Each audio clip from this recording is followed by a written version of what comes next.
Michigan loses to Cincinnati in their opening exhibition of the season. 100-98 was the final score, and you may think that that was a wild, entertaining offensive affair. You would be wrong. This was a foul fest that was largely disgusting. 27 total fouls called on the Wolverines. 33 total fouls called on the Bearcats. All together, we have a game with 83 free throws taken in it. Michigan did not have their starting front court, or I guess it depends on how you define starting. They were without both centers. No Merez Johnson, no Ade Mara. This game largely featured Will Cheddar at the five, playing 31 minutes, and that is part of how you get 100 points from Cincinnati. Defense disgusting from Michigan. I can share more personal thoughts as well, but a loss to start the season to the Cincinnati Bearcats. Also, a partial Sean Abayev coming out party. That's a guy you and I have both really liked throughout the summer, leading into the year. Eye test backs that up. He's going to be pretty good. What takeaways do you have? We were texting in the middle of this game, so I believe you watched this along with me. What'd you learn from this game? Yeah, first and foremost, shout out to Big Ten Plus. I feel like they get much maligned during this time, but worth every penny in this exhibition season, I must say. But yeah, I mean, a game that for as many points as it has, you would look at it and be like, oh, that was like crazy up and down, back and forth. I mean, it was a foul fest. It was very sloppy. Like you stated, Michigan took 48 free throws, made 41 of them, by the way. Good on them free throw percentage wise.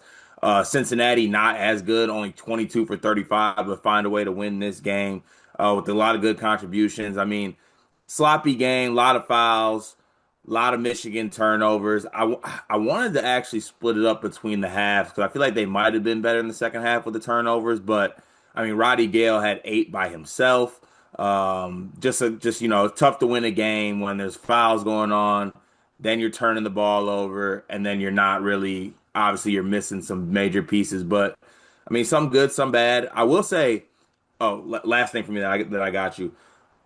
Were you surprised that Dusty approached this game the way he did? Like, I mean, all your starters played like plus 28 minutes in this game. Not after how the first half went. No. No, makes No, sense. which I mean the story of this game I'll get to in a moment. It was the disaster that was the first half, an all-around embarrassing effort from everyone involved turned a pretty, I mean, I don't want to say awesome because yeah, they lost to Cincinnati, but like a pretty awesome second half. So I can speak to what I saw. I just wanted to jump in because you were talking about splitting up the turnovers. 14 turnovers in the first half, six turnovers in the second half. All right, so it was better. But yeah, Everything was I better. mean, 14 first half turnovers is crazy. Everything was better in the second half. Now, yeah, okay. Obviously, I'm annoyed they lost. This may, I don't know, people may think I'm not being sincere with this, but like, Nah, I'm not that surprised they lost without Mara and Merez. Is that crazy? depends how you feel about Cincinnati. We just did a segment at the end of last week where we both picked Cincy as like a sneaky team to do good things. So like I don't know. I don't think Cincinnati's great. I think they're probably like a fringe tournament team, bubble team. I would buy them making the tournament. Again, I thought Abayev was pretty amazing in this game. Regardless, I just think like this entire Michigan team's identity is the bigs. Like no one's picking Michigan to be awesome because of Roddy Gale and Amari Burnett being back, Mhm. right? Like yeah, yes, Yaxel is supposed to be amazing, and spoiler alert, Yaxel was amazing in this game, almost entirely in the second half. But I don't know, like the entire reason Michigan's supposed to be good, I think, is the combo of bigs between Yaxel, but pairing him with Merez and Mara, and kind of giving you these two very different looks, either overly physical, dominate the boards, or I don't know, when you have Mara in there, like you have this crazy rim protector that just wasn't there in this game. I don't know. It would be like I'm trying to think of like who another team is that's I don't want to call like a one trick pony, but has like a very obvious identity. Mhm. Like if you took both point guards away from Michigan State, are we like surprised if they lose an exhibition with Trey Fort and Kurt Tang playing point guard? Mm. Like it's going to look so different than the identity of what the team is supposed to be. Again, maybe that's me excuse making. I don't know. But what I would say is from what I saw from the guys that played, I'm pretty optimistic of what it looks like when you throw Merez Johnson in there next to Yaxel. Like that to me should be the most physical front court tandem in the entire country based on what I saw in this game, which gives me a good segue into Yaxel. Can I talk Yaxel for a moment? Please. This dude is ridiculous. He's ridiculous. And I'm not infatuated with everything I saw the entire time. In fact, I think going through the motions feels like it's the scout and the biggest concern with Yaxel. We've heard that this summer where like he almost can be a little too cool for school. He's a quote unquote bright lights guy. Um Man, in the first half, my biggest frustration in this game as Michigan built a 20-point deficit was not the turnovers. It was not anything going on. It was that Yaxel Lendeborg seemed way too passive. And in the first half, he had 5 points, 5 rebounds in 15 minutes. Now, I would like to preface this by saying, upon further review, to me, watching that first half felt like the worst case scenario for Yaxel Lendeborg. Just total, like I'm out there, I'm not really asserting my will. Uh, he was on track to have a double double. So if the worst case scenario game for Yaxel is 2 5-5 halves, insane player. And then in the second half, he comes out and just gave me everything I wanted. I mean, he scored 9 points in the first 3 minutes. He was everywhere. He was running the floor hard. He had all these transition finishes that we just hadn't seen. He is an unstoppable force on the boards. He had 7 second half rebounds, 12 total in this game. Finishes this game with 31 and 12. 9 for 9 from the free throw line, hit 2 threes, 10 for 16 overall. Now, it's different. Like people talk about him taking the Danny Wolf role. I think it's pretty clear they're not going to use him exactly like they did Danny. In fact, the whole like, oh, we could play Yaxel at point guard stuff feels like it's probably not a big part of this. Now, Dusty also, I don't think he ran a play this entire exhibition game. Right. But to me, Yaxel is just like a total out talent you, out physical you. There's no one my size that can do what I can do. And he just gets in position for rebounds and just dominates people, bullies people down low. So for me, for him to finish with 31 and 12, and like I know you and I exchanged some text. There's people trying to frame this as if it wasn't all that impressive. He had 31 and 12.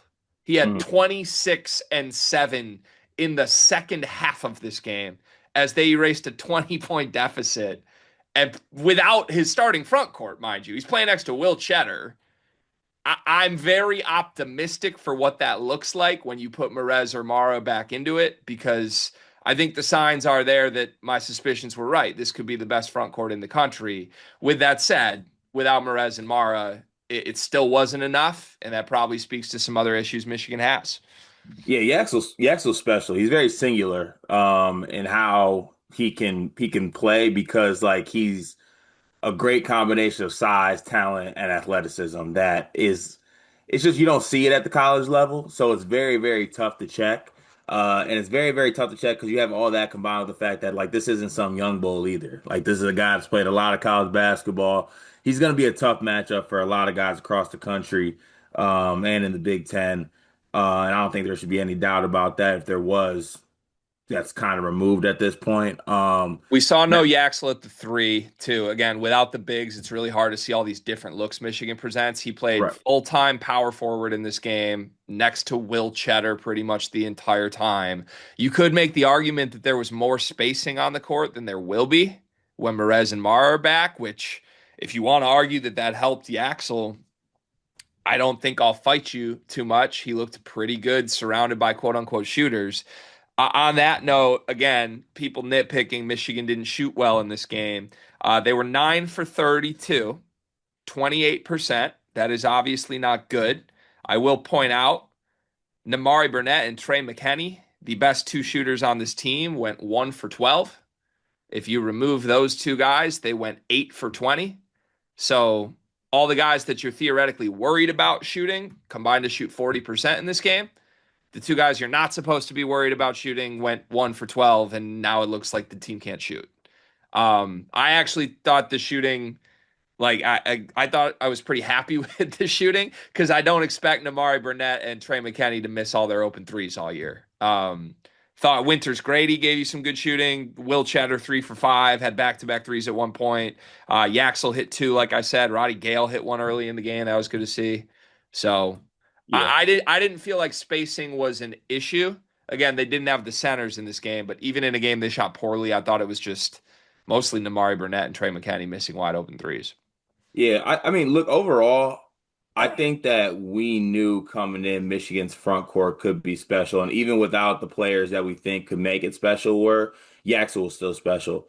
I think the questions are going to be somewhat similar to what occurred last year in a certain sense. It's just going to be like I think the front court's going to be just as good and or improved depending on what Merez and Mara do. Because I just think Yaxel's better than Danny. And then it's going to come down to what happens on the guard and the wing spot, Yeah. right? And Cadeau was, one, a Yeah, poster pick a attempt word. of a Can you free. describe in one word for me what was Cadeau? I mean, he was like good, but he was just chaotic. He had 14 points on one shot attempt. I mean, that's I've never seen that before, and that's the full Cadeau experience, I guess. Card, I don't know what to do with this kid. I mean, well, the thing is, here's what it is for you. He plays a style of basketball that you hate, Yeah, but he has to do what he's good at. and what he's good at is what I hate, and I don't know how to come to terms with that at all. I just don't know what that how I mean that just limits your I mean it's like I don't think it limits the team's ceiling. I think it limits my enjoyment of the team. don't you think it limits the ceiling as far as like well I guess it depends what you think Michigan's ceiling is.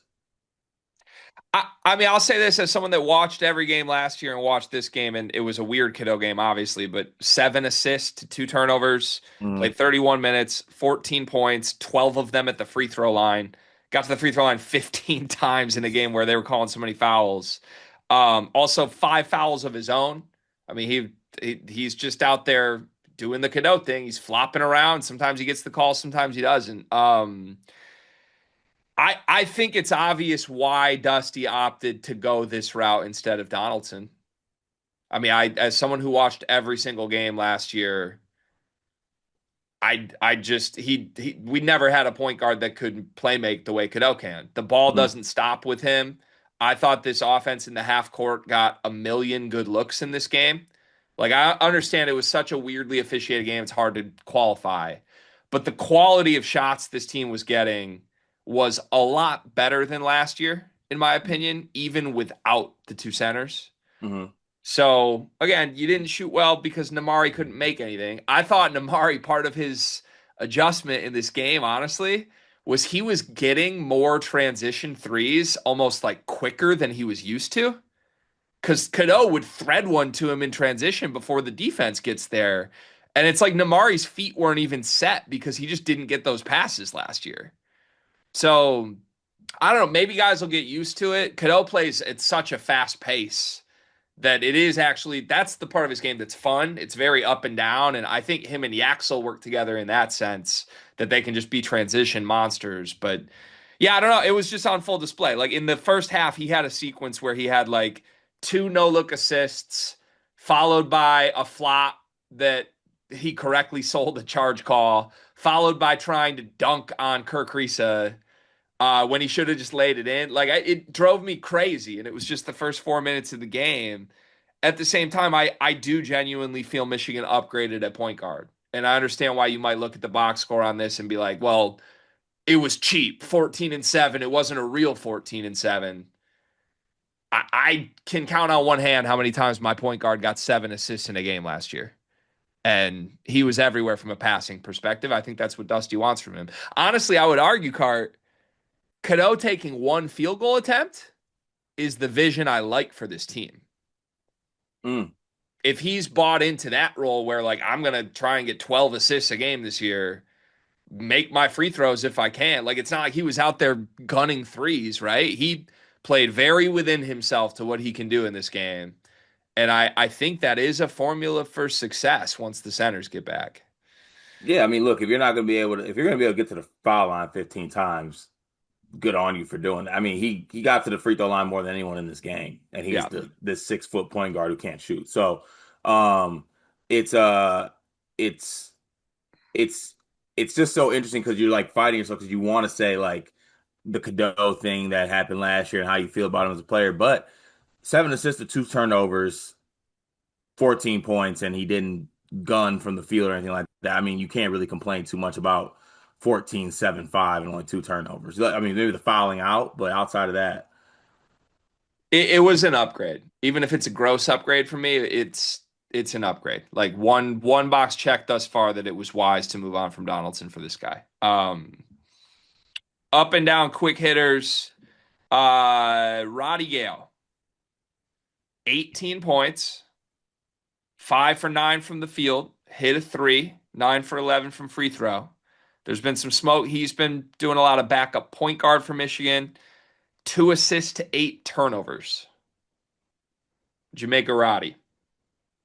I mean, look, another player that I thought got to the free throw line and was efficient from the field is just you can't turn the ball over 8 times in a game. And I feel like some of those were, you know, unforced at certain times. I'm not really sure what exactly the thought process was, but I mean, you just can't turn the ball over 8 times in Yeah. a game at the wing spot. But was able to do some things. Obviously, at what do you have, 18 points in this basketball game? Like I thought he was good getting to the free throw line. It's just turnovers were bad. Dion, you okay? You look a little sweaty. So every August, September, my air conditioning breaks, and there's just nothing I can do about it.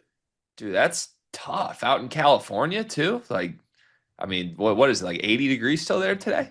Today's gonna be like 85, 90, but like peak summer, it gets like 110. My AC just doesn't ever hold up. I mean, it sounds like it's a bummer that you can't take advantage of Duncan Mechanical Solutions because Duncan Mechanical Solutions is an HVAC company based in Angola, servicing the tri-state area, bringing commercial quality to the residential world with excellent customer service. You heard us talk about Duncan Mechanical last summer. If you need heating or air conditioning, kitchen or bath remodeling, or all of the above, Duncan Mechanical is the place to go in the Midwest. Go to DuncanMechanicalSolutions.com to take advantage and make sure you don't wind up like Dion. Yeah. So the reason I'm a little more optimistic than I think most would be from just seeing the score or watching this game is I felt like the two main issues that plagued them last year, that it's like, oh, they're still there, shooting and turnovers, were largely tied to like like I mentioned, the shooting was two guys and it's two good shooters. The turnover issues in this game were all Roddy, Hmm.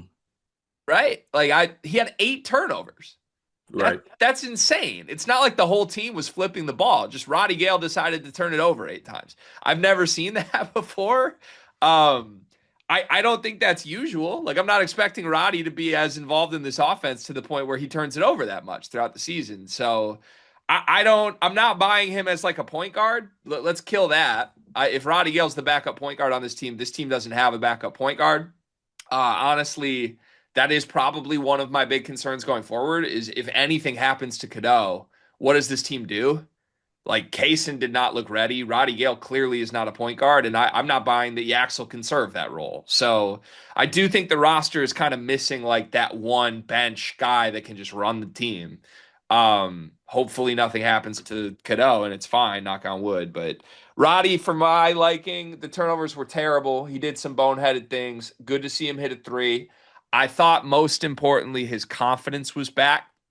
This looked like November Roddy Gale last year, which, if Hmm. you remember, November Roddy Gale was arguably Michigan's best player last year. Like he was in double figures every single game and was on the level with Vlad and Danny, and then it just he hit a wall and was broken. So I don't really care what he does. If he wants to flip the turnovers and miss all his threes right now, fine. Just show me confidence again through November. And I think this was step one in the right direction.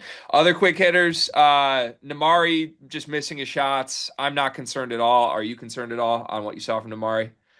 No, because I think he's a guy that's gonna be able to knock down threes. And look, I know you mentioned the turnovers.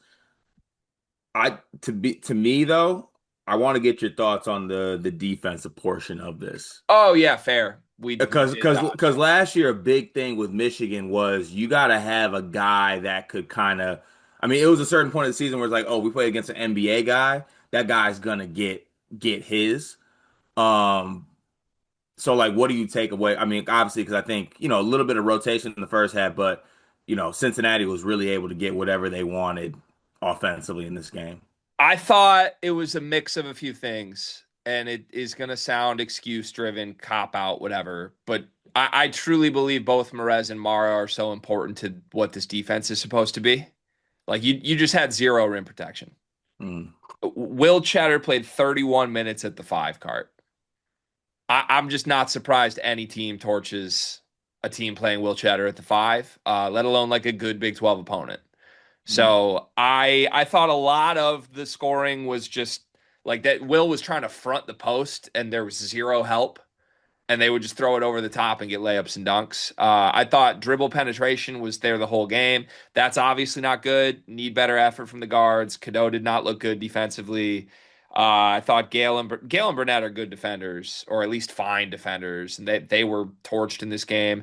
Like I said with Yaxel, it felt like effort, felt like going through the motions. Like in the first half, he was just not there, and then in the second half, he was a monster on both ends. So I really think I think it was just kind of like an exhibition come out super flat game. And that's not good, but you kind of pointed like why did Dusty play his guys? Because in the second half, I think Dusty was pissed with what he saw yeah, and like he had probably he had to start. He couldn't watch that anymore. I think he probably laid into the guys at half and then came out and the starters were like, fuck this. And then they got going. I thought the defensive effort was significantly better in the second half. So we'll see. To me, you just throw Amara in there though. Like none of the rim scoring is there. Even if guys are getting beat off the dribble, he's erasing those shots. At minimum, Merez gives you a second guy you don't have to worry about.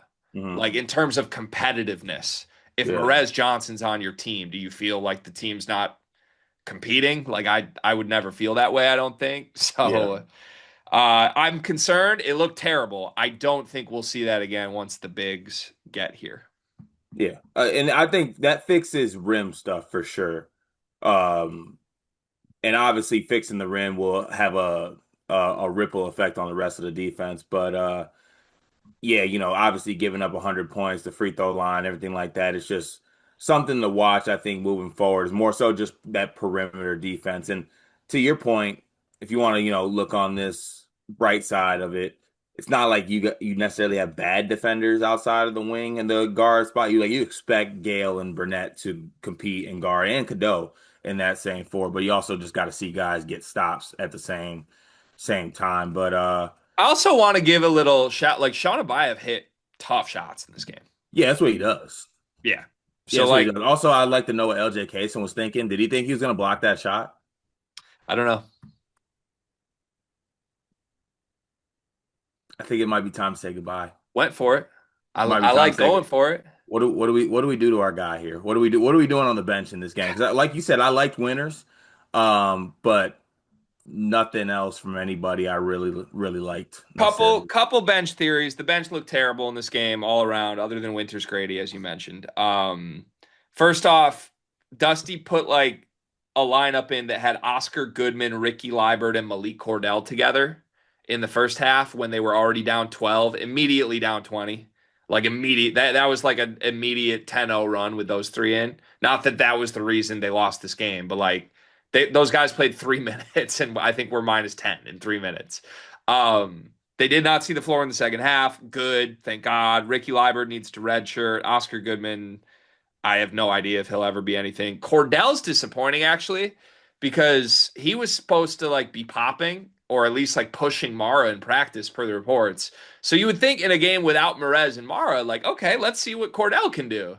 And Cordell played 3 minutes and didn't record a stat except for a foul.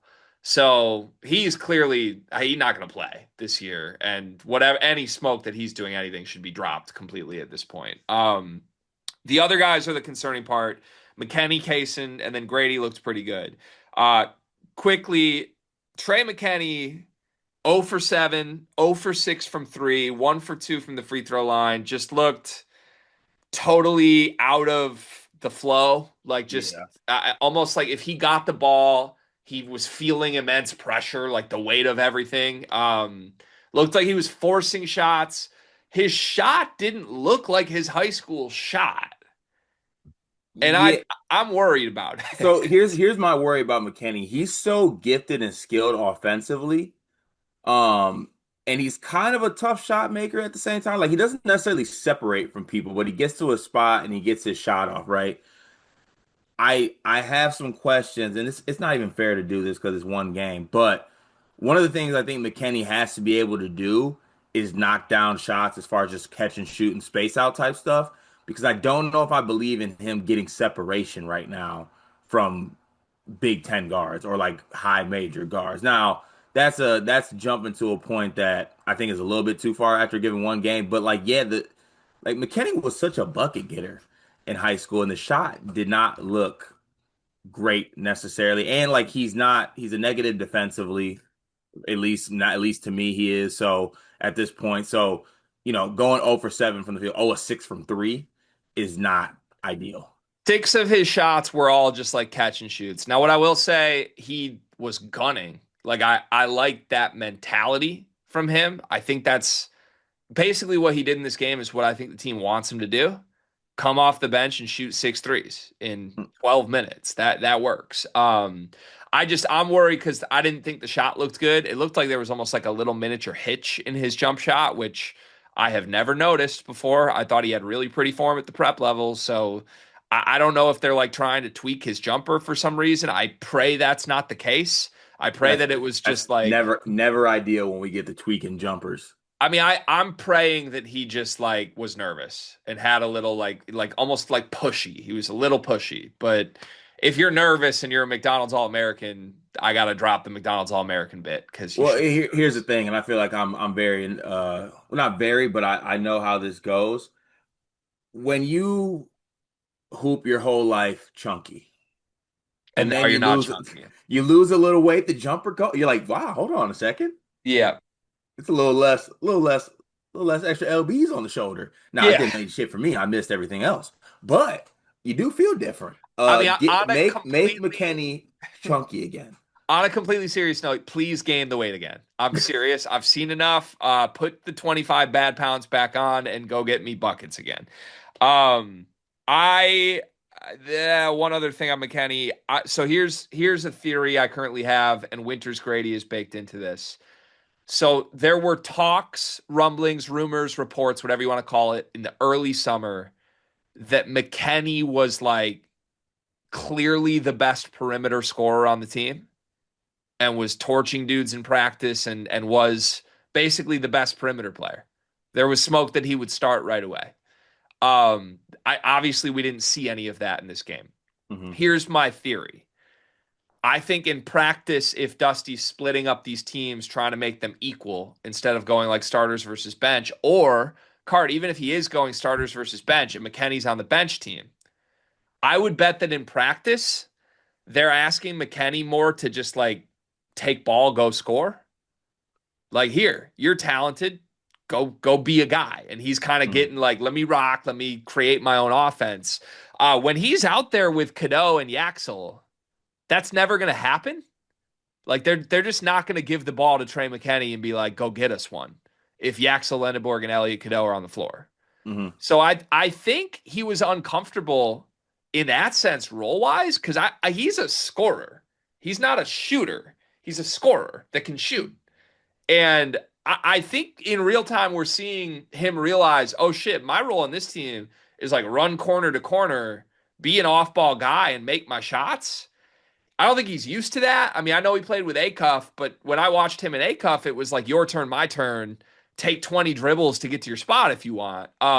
He's just not going to be allowed to do that in this offense. I think he's uncomfortable with that, which on the flip side, Winters Grady's very comfortable with that. Winters Grady has been spotting up since he popped out the womb. He has been standing in the corner watching. He played with Peterson, right? Yeah, he played with Peterson. He's been watching Darren Peterson do whatever the hell he wants, playing off of him for over a year. He looked insanely comfortable in between Cadeau and Yaxel. So to me, I think Grady and McKenna are kind of competing for one spot of like bench shooter on this team. Advantage Winters Grady right now because the 2 threes that he made were like no dip catch and shoots that were absolutely gorgeous. And he's kind of got this like psycho element to him too. Like in terms of just catch and shoot bench guys, Winters Grady kind of has an edge to him that I liked in this game. So I'd keep an eye on that. I think Grady might play more than we think, and I think McKenna might be a lot worse than people were rumoring. Yeah, I mean, so people don't understand it is like there's a big difference between like a bucket getter and a guy that's actually comfortable with catching and shooting. And a guy like McKenna, like I've never watched him ever be a catch and shoot guy. That's just not what he is. It's not what he's ever been asked to do. Um, it's I'm trying to think of like what the Michigan State version of it is. I'm not really coming up with a mindset or just in general anybody who's a guy who just got a lot of buckets in high school and was really good at doing it. But when it came down to being a spot up shooter, they weren't able to knock down shots. And then unfortunately, because you're not able to knock down shots, things don't go according to plan. But, you know, I believe in Trey McKinney as a shooter. I would assume that he would knock down some more shots, obviously, moving forward and just kind of learning to play off the ball. But I was impressed with Winters for what it's worth. You're ready to process LJ Kaysen? Is that what I'm hearing? Yeah, yeah. Talk to me on it. Why? Well, I'm glad he waited a year because I didn't want him to go to Central with that free Jalen Campen. But yeah, it's time for LJ maybe to go back with Jacobs and them. You're out on his game, or is Yeah, this I just don't 40% bit? What is this? I just don't see what his pathway is, I guess, with Michigan.